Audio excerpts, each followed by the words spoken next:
ফিরে এলাম বিরতির পর। আজ দিল্লির দিকে আমাদের নজর থাকবে। অবশ্যই দিল্লিতে ভোট গণনা ইতিমধ্যেই কিন্তু শুরু হয়ে গিয়েছে এবং এখনো পর্যন্ত যেমনটা সর্বশেষ আপডেট পাওয়া যাচ্ছে আপনাদের জানিয়ে রাখি, 70টি যে বিধানসভা আসন রয়েছে সেই 70টি বিধানসভা আসনের মধ্যে আম আদমি পার্টি তারা 36টি আসনে এগিয়ে রয়েছে। অন্যদিকে দেখা যাচ্ছে বিজেপি এগিয়ে রয়েছে 33টি আসনে। তার পাশাপাশি কংগ্রেস তারা এগিয়ে রয়েছে একটি আসনে। গতবারের যে বিধানসভা নির্বাচনের যে ফলাফল, সেই ফলাফলে আমরা দেখেছিলাম যে গতবার 62টি আসনে জয়ী হয়েছিল আম আদমি পার্টি এবং মাত্র 8টি আসনে জয়ী হয়েছিল বিজেপি। এবং আজকের যে ভোট গণনা এখনো পর্যন্ত যেমনটা আমরা দেখতে পাচ্ছি যে এই যে 70টি বিধানসভা আসনে ভোট গণনা চলছে এবং সেখানেই কিন্তু আম আদমি পার্টি তারা 36টি আসনে এগিয়ে রয়েছে। অন্যদিকে ভারতীয় জনতা পার্টি এগিয়ে রয়েছে 33টি আসনে। তার পাশাপাশি কংগ্রেসের দিকেও যদি আমরা নজর রাখি, কংগ্রেস কিন্তু গতবারের মতোই গতবারে একেবারেই খাতাই খুলতে পারেনি, যদিও এবারে এখনো পর্যন্ত একটি আসনে কংগ্রেস এগিয়ে রয়েছে। গতবার আমরা দেখেছিলাম 51% ভোট পেয়েছিল বিজেপি, 39% ভোট পেয়েছিল এবং কংগ্রেস প্রায় 4.25% ভোট পেয়েছিল। অবশ্যই আজকে এই ভোট গণনা কি বলে, ভোট গণনা কোন দিকে এগিয়ে নিয়ে যায় দিল্লির ভবিষ্যৎকে, রাজধানীর যে কুরসি তা দখল করবে কোন দল, সেদিকে অবশ্যই আমাদের নজর থাকছে। তবে প্রথম দিক থেকেই কিন্তু রাজনৈতিক বিশ্লেষকরা যেমনটা বলছিলেন যে আম আদমি পার্টি এবং ভারতীয় জনতা পার্টি এই দুটি যে দল, এই দুটি দলের মধ্যেই কিন্তু লড়াই দেখা যাবে এবং ঠিক সেই মতোই দেখা যাচ্ছে কিন্তু যে হাড্ডাহাড্ডি লড়াই চলছে আম আদমি পার্টি এবং ভারতীয় জনতা পার্টির মধ্যে।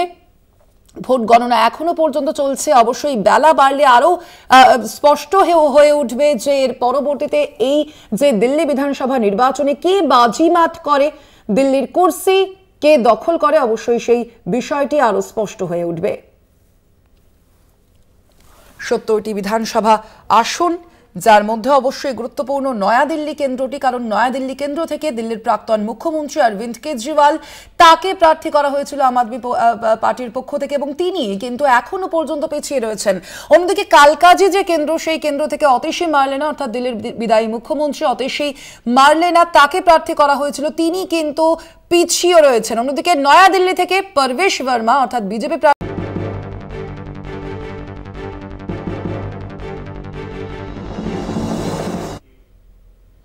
কার দখলে যাবে রাজধানী, সেটাই আজকের প্রশ্ন। ভোট গণনা এখনো পর্যন্ত চলছে। দিল্লি বিধানসভা নির্বাচনের যে ভোট গণনা তা আজ সকাল থেকেই শুরু হয়েছে এবং 70টি যে আসনে সেই আসনের ভোট গণনা এখনো পর্যন্ত চলছে। আম আদমি পার্টি তারা 36টি আসনে বর্তমানে এগিয়ে রয়েছে। অন্যদিকে ভারতীয় জনতা পার্টি তারা এগিয়ে রয়েছে 33টি আসনে। কংগ্রেস এগিয়ে রয়েছে একটি আসনে। সর্বশেষ আপডেট আপনাদের জানাচ্ছে। অবশ্যই এই যে আমরা ফলাফল দেখতে পাচ্ছি যে এর মাঝে কিন্তু একাধিক ক্ষেত্রে আমরা দেখেছি যে দিল্লির আম আদমি পার্টি তাদের বিরুদ্ধে দুর্নীতির অভিযোগ সামনে এসেছিল। আবগারি দুর্নীতির অভিযোগে জেলেও যেতে হয়েছিল অরবিন্দ কেজরিওয়ালকে, মনীষ সিসোদিয়াকে, তাকেও কিন্তু জেলবন্দি হতে হয়েছিল এবং জেল মুক্তির পরে তাকেও একদিকে আমরা দেখতে পাচ্ছি যে জংপুরা কেন্দ্র থেকে কিন্তু প্রার্থী করা হয়েছে এবং সেই যে সামগ্রিক বিষয় তার কতটা প্রভাব পড়বে আজকের এই ভোট গণনায়, আজকের এই ফলাফলে, সেদিকে অবশ্যই আমাদের নজর থাকবে। বেলা বাড়ার সঙ্গে সঙ্গে আরো স্পষ্ট হবে যে রাজধানীর ক্ষমতা কে দখল করবে, আম আদমি পার্টি এবং ভারতীয় জনতা পার্টি। এই যে দুই দল রয়েছে, এই দুই দলের মধ্যেই আমরা দেখতে পাচ্ছি হাড্ডাহাড্ডি লড়াইও চলছে। 70টি এই বিধানসভা আসন, এই 70টি বিধানসভা আসনের মধ্যে 36টি আসনে বর্তমানে এগিয়ে রয়েছে আম আদমি পার্টি এবং ভারতীয় জনতা পার্টি এগিয়ে রয়েছে 3টি আসনে। পাশাপাশি কংগ্রেস এগিয়ে রয়েছে মাত্র একটি আসনে। আমরা দেখেছি এর মাঝে একাধিক যে অভিযোগ সামনে এসেছে, কেজরিওয়ালকে কেন্দ্র করে যে অভিযোগ সামনে এসেছে, তার যে বাসভবন অর্থাৎ যে শীষমহল বিতর্ক আমরা দেখেছি বিরোধীরা করেছে, বিপুল অঙ্কের সরকারি টাকা খরচ করে সংস্কার করানোর অভিযোগে দিল্লির প্রাক্তন মুখ্যমন্ত্রী অরবিন্দ কেজরিওয়ালের সরকারি বাংলোকে শীষমহল বলে কটাক্ষ করে ধারাবাহিকভাবে আক্রমণ শানিয়েছিল। আমরা দেখেছিলাম এই যে নির্বাচনের আগের যে আবহ, সেই আবহে এবং সেই যে অভিযোগ তার কতটা প্রভাব পড়বে আজকের এই নির্বাচনের ফলাফলে, অবশ্যই সেদিকে আমাদের নজর থাকবে। তার পাশাপাশি এর আগে আমরা যেমনটা দেখেছিলাম যে রাজস্থান এবং হরিয়ানার যে ফল, সেখানে যেমন বিজেপি অবশ্যই বাজিমাত করেছিল, এবারে এই দিল্লি বিধানসভায় 2.5 দশক পরে যেমনটা বুথ ফেরত সমীক্ষায় বলা হয়েছে যে বিজেপিকে কিন্তু প্রত্যেকটি সংস্থাই এগিয়ে রেখেছে আজকের এই দিল্লি বিধানসভা নির্বাচনের ক্ষেত্রে, এবং সেই মতোই কি সেই যে সমীক্ষার ফলই কি সঠিক হয় কিনা সেদিকেও আমাদের নজর থাকছে। এবং একই সঙ্গে আম আদমি পার্টি তারা কি হ্যাট্রিক করতে চলেছে দিল্লি বিধানসভা নির্বাচনের ক্ষেত্রে, সেদিকেও আমাদের নজর থাকছে। একই সঙ্গে গতবারের যে বিধানসভা নির্বাচন, সেই বিধানসভা নির্বাচনে আমরা দেখেছিলাম যে আম আদমি পার্টি ৬২টি আসন পেয়েছিল। এবং আপনাদের আরো একবার জানিয়ে রাখি, একেবারে সর্বশেষ আপডেট, ৭০টি বিধানসভা আসনের মধ্যে আম আদমি পার্টি এগিয়ে রয়েছে ২১টি আসনে, এবং অন্যদিকে ভারতীয় জনতা পার্টি তারা এগিয়ে রয়েছে ৪৮টি আসনে। আপনাদের জানিয়ে রাখি, আম আদমি পার্টি তারা এগিয়ে রয়েছে ২১টি আসনে এবং বিজেপি এগিয়ে রয়েছে ৪৮টি আসনে। একেবারে হাড্ডাহাড্ডি যে লড়াই তা কিন্তু চলছে। রাজধানীর এই ক্ষমতা দখল করতে পারে কোন দল, সেদিকে অবশ্যই আমাদের নজর রয়েছে।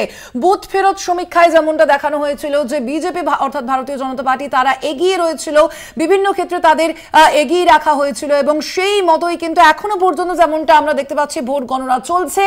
এগিয়ে রয়েছে ভারতীয় জনতা পার্টি ৪৮টি আসনে, এবং সেই ৪৮টি আসনে এগিয়ে রয়েছে ভারতীয় জনতা পার্টি। আম আদমি পার্টি এগিয়ে রয়েছে ২১টি আসনে। অর্থাৎ বোঝাই যাচ্ছে যে এর মাঝে এই যে ৫ বছরের মধ্যে আমরা দেখেছি একাধিক যে অভিযোগ সামনে এসেছে আম আদমি পার্টির উপর, অবশ্যই তার মধ্যে আবগারি দুর্নীতি যথেষ্টই গুরুত্বপূর্ণ একটি দুর্নীতির যে অভিযোগ আম আদমি পার্টির বিরুদ্ধে।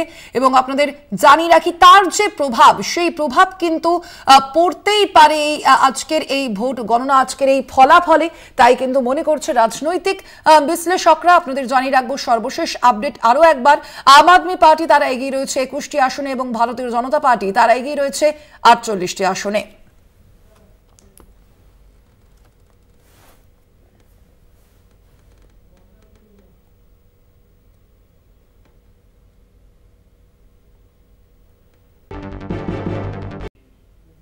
কার দখলে যাবে দিল্লি, আম আদমি পার্টি নাকি ভারতীয় জনতা পার্টি? প্রশ্ন উঠছে এখনো পর্যন্ত ভোট গণনা কিন্তু চলছে, মাত্র সবে শুরু হয়েছে, এবং যত বেলা বাড়বে ততই কিন্তু যে ভোট গণনার যে চিত্র তা কিন্তু স্পষ্ট হবে, নির্বাচনের যে ফলাফল তাও কিন্তু স্পষ্ট হবে। আপনাদের জানিয়ে রাখি এখনো পর্যন্ত যে সর্বশেষ আপডেট পাওয়া যাচ্ছে দিল্লি বিধানসভার যে ৭০টি আসন, সেই আসনের মধ্যে আম আদমি পার্টি তারা এগিয়ে রয়েছে ২১টি আসনে, অন্যদিকে ভারতীয় জনতা পার্টি এগিয়ে রয়েছে ৪৮টি আসনে, এবং অন্যদিকে কংগ্রেস তারা কিন্তু মাত্র একটি আসনে এগিয়ে রয়েছে। আমরা গতবারের যে বিধানসভা নির্বাচন দেখেছিলাম দিল্লিতে, সেই বিধানসভা নির্বাচনেও কিন্তু মাত্র আমরা দেখেছিলাম যে কংগ্রেস একেবারে খাতাই খুলতে পারেনি, এবং একই সঙ্গে তারা মাত্র ৪.৫% ভোট পেয়েছিল। অবশ্যই সেখানেই প্রশ্ন তো থাকছেই যে কংগ্রেস কি তাহলে এই যে রাজধানীর নির্বাচন, সেই রাজধানীর ক্ষেত্রে কি তাহলে অপ্রাসঙ্গিক হয়ে উঠছে? ক্রমশই প্রশ্ন উঠছে সেখানেও।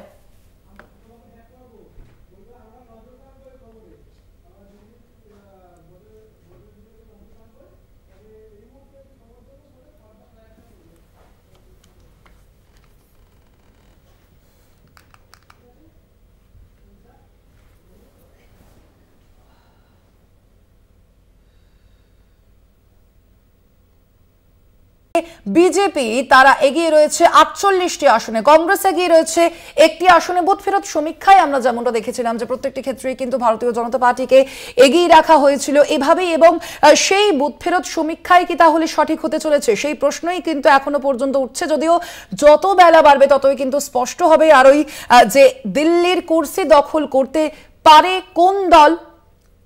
আম আদমি পার্টি এবং ভারতীয় জনতা পার্টির মধ্যে এই লড়াই আমরা দেখতে পাচ্ছি। ২১টি আসনে বর্তমানে এগিয়ে রয়েছে আম আদমি পার্টি, অন্যদিকে বিজেপি এগিয়ে রয়েছে ৪৮টি আসনে। গত বছরের যে ফলাফল, সেই ফলাফলের দিকে যদি আমরা একবার নজর রাখি তাহলে আমরা দেখেছিলাম ৬২টি আসনে জয়ী হয়েছিল আম আদমি পার্টি, এবং সেই ৬২টি আসনের মধ্যে এখনো পর্যন্ত যে আমরা দেখতে পাচ্ছি ২১টি আসনে এগিয়ে রয়েছে আম আদমি পার্টি। যথেষ্টই খারাপ ফলাফলের দিকেই কিন্তু এগোচ্ছে বলে মনে করছে রাজনৈতিক বিশ্লেষকরাই আম আদমি পার্টি, এবং একই সঙ্গে ভারতীয় জনতা পার্টি তারা যদি এবার দিল্লির কুর্সি দখল করতে পারে তাহলে ২.৫ দশক পর কিন্তু তারা দিল্লিতে ক্ষমতায় ফিরবে। ভারতীয় জনতা পার্টি এর মাঝে আমরা দেখেছি টানা ১০ বছর ধরে আম আদমি পার্টি তারা ক্ষমতা ধরে রেখেছিল, এবং এবারের এই নির্বাচনের ফলাফলের দিকে সে কারণেই আরো বিশেষভাবে নজর রয়েছে যে এবার কি হ্যাট্রিক করতে পারে আম আদমি পার্টি নাকি বিজেপি ক্ষমতা দখল করতে পারে। পাশাপাশি কংগ্রেসের যে ফলাফল, কংগ্রেসের ফলাফলের দিকেও কিন্তু আমাদের একই সঙ্গে নজর থাকবে। আমরা দেখেছিলাম গত যে দুবারের বিধানসভা নির্বাচনের ফলাফল, সেখানে কংগ্রেস খাতায় খুলতে পারেনি, এবং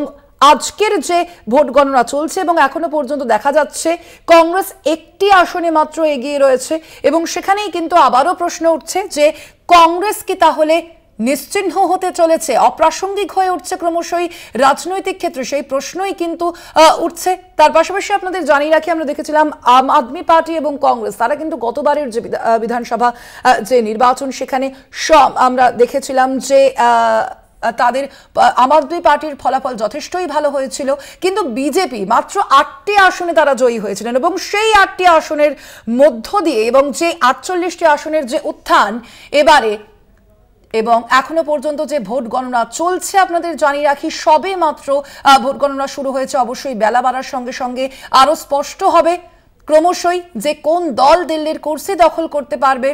অবশ্যই সেদিকে নজর রয়েছে একদিকে দিল্লিবাসীর এবং অবশ্যই দেশবাসীরও, কারণ আমরা দেখেছি এর আগের যে একাধিক যে বিধানসভা নির্বাচন বিভিন্ন রাজ্যের, তা হরিয়ানা হোক বা রাজস্থান, সেখানেও কিন্তু বিজেপি অর্থাৎ ভারতীয় জনতা পার্টি তারা ক্ষমতা দখল করেছিল। এবারের এই দিল্লির নির্বাচন যথেষ্টই গুরুত্বপূর্ণ। দিল্লির নির্বাচনে কোন দল ক্ষমতা দখল করবে সেদিকেই আমাদের নজর থাকবে। অবশ্যই এখানেই একটি বিষয় গুরুত্বপূর্ণ যে লোকসভা নির্বাচনে আমরা দেখেছিলাম, লোকসভা নির্বাচনে কিন্তু একেবারে 7টি আসনই বিজেপির দখলে গিয়েছিল। অবশ্যই এই যে বিধানসভা নির্বাচন রয়েছে সেখানে আপ কেমন ফল করে এবং একই সঙ্গে ভারতীয় জনতা পার্টি তারা কি 2.5 দশক পর দিল্লির রাজধানী দখল করবে, সেখানে কিন্তু প্রশ্ন উঠছে। অবশ্যই আমাদের নজর থাকবে এই ভোট গণনার দিকে।